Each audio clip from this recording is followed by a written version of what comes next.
और इसी बीच एक बड़ी खबर अयोध्या से। एसपी के पूर्व एमएलसी तिलकराम वर्मा पर जुर्माना लगाया गया है। 6 महीने की सजा के बदले 1 लाख का जुर्माना लगाया गया है। ये बड़ी खबर इस वक्त हम आपको बता रहे हैं। 21 जून 2013 को सिटी मजिस्ट्रेट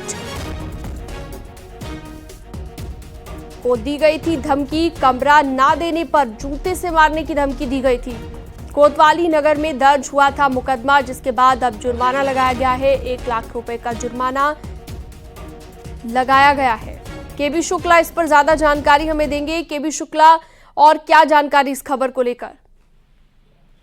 देखिए, ये मामला 11 साल पहले का है, जब 2013 में 21 जून को सर्किट हाउस में कमरा आवंटन को लेकर सिटी मजिस्ट्रेट को धमकी दी गई थी और ये भी कहा गया था कि तुम्हें जूते से मारकर यहाँ से निकालूंगा। जिसके बाद वहां के सिटी मजिस्ट्रेट ने 2013 में जो है इसका मुकदमा दर्ज कराया था, जिसके बाद 2024 में इसकी सजा भी उनको हुई थी फरवरी माह में 6 महीने की। लेकिन तिलकराम वर्मा पे इसके खिलाफ जो है वो अपील किया। अपील के बाद 6 महीने सजा के बदले एमपी एमएलए कोर्ट ने इनको 1 लाख रुपए का जुर्माना लगाया। कुल मिला के जो दबंगई की थी सपा एमएलसी ने, उसमें बहुत दबंग माने जाते थे तिलकराम वर्मा, जो सिटी मजिस्ट्रेट को धमकी दी थी कि अगर वो सर्किट हाउस में कमरा नहीं देंगे तो उन्हें जूते से मारा जाएगा। जिसके बाद सिटी मजिस्ट्रेट ने कोतवाली नगर में मुकदमा दर्ज कराया था और उसके बाद 6 महीने की सजा भी हुई थी। लेकिन अपील के चलते इनको कोर्ट ने, जो एमपी एमएलए कोर्ट ने 6 महीने तक बदले उन्हें 1 लाख रुपए का जुर्माना सुनाया है। जी ठीक है, बहुत शुक्रिया तमाम जानकारी के लिए आपका।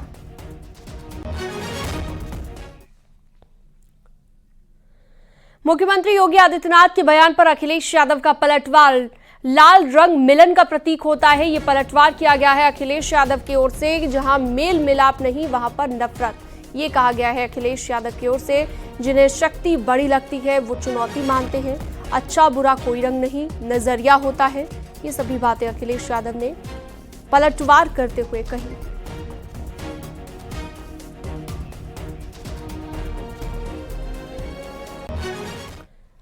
यूपी के कैबिनेट मंत्री धर्मपाल सिंह ने एसपी के अध्यक्ष अखिलेश यादव पर निशाना साधा और कहा कि अखिलेश की पार्टी का आधार ही अपराधियों पर है। साथ ही धर्मपाल सिंह ने कहा कि एसपी क्षेत्रीय पार्टी ही रहेगी, यूपी में कानून का राज है।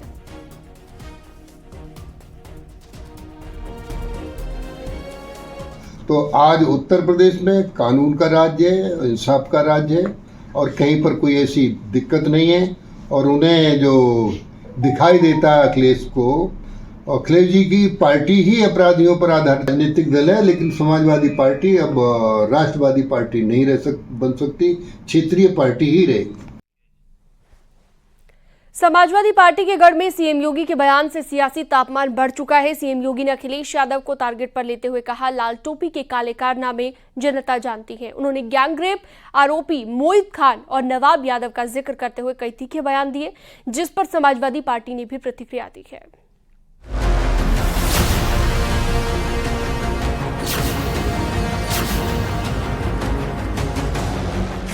गुंडागिर्दी इनकी पहचान थी, अराजकता इनकी पहचान थी। समाजवादी पार्टी के मुखिया को क्या बेटी की सुरक्षा पर कुछ बोलने का अधिकार है? अगर इनके इतिहास के पन्नों को लड़ते हुए आप जाएंगे तो बहनों और भाइयों, काले कारनामों से इनका पूरा इतिहास भरा पड़ा है।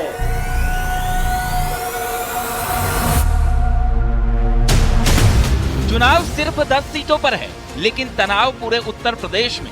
मुद्दा रोजगार और विकास का है, लेकिन निशाने पर समाजवादी पार्टी, क्योंकि योगी हर मंच से समाजवादी पार्टी के काले कारनामों से पर्दा उठा रहे हैं। अयोध्या में गैंगरेप, कन्नौज में रेप और लखनऊ में छेड़छाड़ को मुद्दा बना चुके हैं। गुंडागिर्दी इनकी पहचान थी, अराजकता इनकी पहचान थी। बेटी और व्यापारी पर सुरक्षा पर खतरा कर पैदा करना इनकी पहचान थी।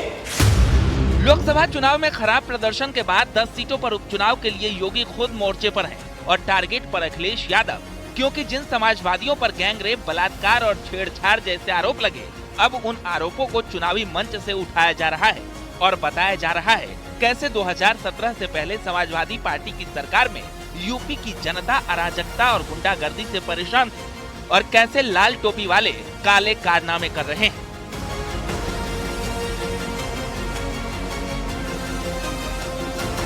कैसे बेटियों की इज्जत के साथ बड़ी बेशर्मी के साथ ये लोग खिलवाड़ करते हैं। ये तीसरा दृश्य आपने कन्नौज का देखा है। और बाकी तो अगर इनके इतिहास के पन्नों को लड़ते हुए आप जाएंगे तो बहनों और भाइयों, काले कारनामों से इनका पूरा इतिहास भरा पड़ा है। लाल टोपी है लेकिन काले कारनामों के लिए लोग जाने जाते हैं। पहले बीजेपी ने लाल टोपी वालों को गुंडों की उपाधि दी थी, तो अब सीएम योगी लाल टोपी के काले कारनामे बता रहे हैं। यानी इस उपचुनाव में मुकाबला रोजगार बनाम गुंडागर्दी पर आ चुका है। मिशन रोजगार के तहत 4 जिलों में रोजगार मेला, तो दूसरी तरफ एसपी नेता मोहित पर गैंगरेप का आरोप चर्चा में है। चुनावी जिलों में 30,000 से ज्यादा बेरोजगारों को नौकरी मिल रही है, तो कन्नौज में पूर्व एसपी नेता नवाब पर रेप का आरोप अब चुनावी मुद्दा बन चुका है। एक तरफ सीएम योगी ने अगले 2 साल में 2 लाख सरकारी नौकरी का वादा किया है, तो साथ साथ लखनऊ में छेड़छाड़ का मामला भी उठा रहे हैं।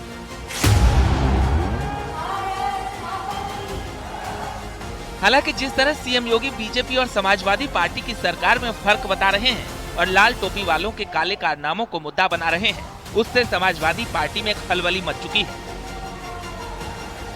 लाल टोपी से मुख्यमंत्री जी इतना डरते क्यों? और आप काले दिल की बात बोल रहे हैं, काली टोपी की बात कर रहे हैं। काली टोपी तो आजकल सबसे बड़े अपने आप को राष्ट्रवाद बनने का जो दावा करने वाला संगठन है। आजकल तो सुना है कि काली टोपी वही लगा रहे हैं। तो आदरणीय मुख्यमंत्री जी का निशाना कहीं और है, चल कहीं और जा रहा है।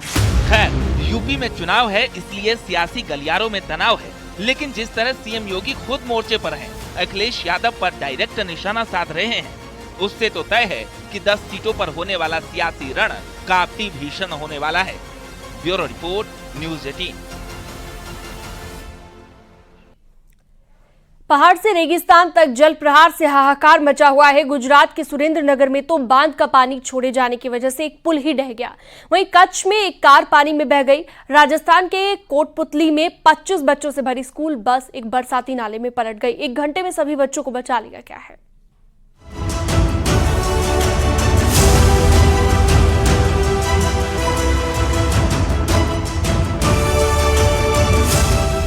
गुजरात में इस समय जहां नजर दौड़ाएंगे आपको पानी का प्रहार दिखाई देगा।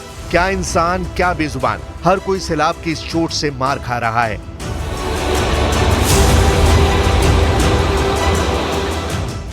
गुजरात के 27 जिले बाढ़ की चपेट में हैं। हर तरफ सैलाब के प्रहार से त्राहिमाम मचा है। हालात ऐसे हैं कि हर कोई इस भयंकर बाढ़ के आगे बेबस नजर आ रहा है। शहरों की गलियां उफनती नाले में तब्दील हो चुकी हैं, तो गांव के गांव टापू नजर आ रहे हैं। हालत यह है कि लोग छतों पर रहकर अपनी आजीविका चला रहे हैं।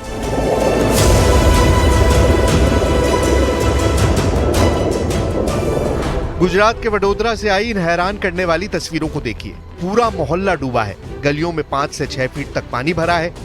इस भयंकर बाढ़ में जो लोग अपने घरों में फंसे हैं, उन्हें निकालने की कोशिशें जारी हैं। एनडीआरएफ, एसडीआरएफ के जवान लगातार रेस्क्यू अभियान चला रहे हैं।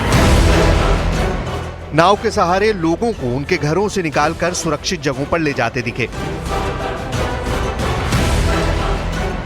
वडोदरा में अस्पताल में भर्ती मरीजों पर डबल अटैक हुआ है। एक तरफ तो वो अपनी बीमारी से जूझ रहे हैं, तो दूसरी तरफ बारिश के पानी का प्रहार हुआ है। हालत यह है कि सरकारी अस्पताल में गले तक पानी भर गया। लोग अपने मरीजों को स्ट्रेचर पर लादकर अस्पताल से निकलते दिखे। वडोदरा में शहर से लेकर गांव तक हर तरफ पानी का कब्जा हो चुका है। इस बीच वहां अलखी गांव में बीते 3 दिन से एक कपल अपनी छत पर बाढ़ से जिंदगी की जंग लड़ रहा था, लेकिन जब एनडीआरएफ की टीम को पता चला तो उन लोगों को फौरन रेस्क्यू कर लिया गया।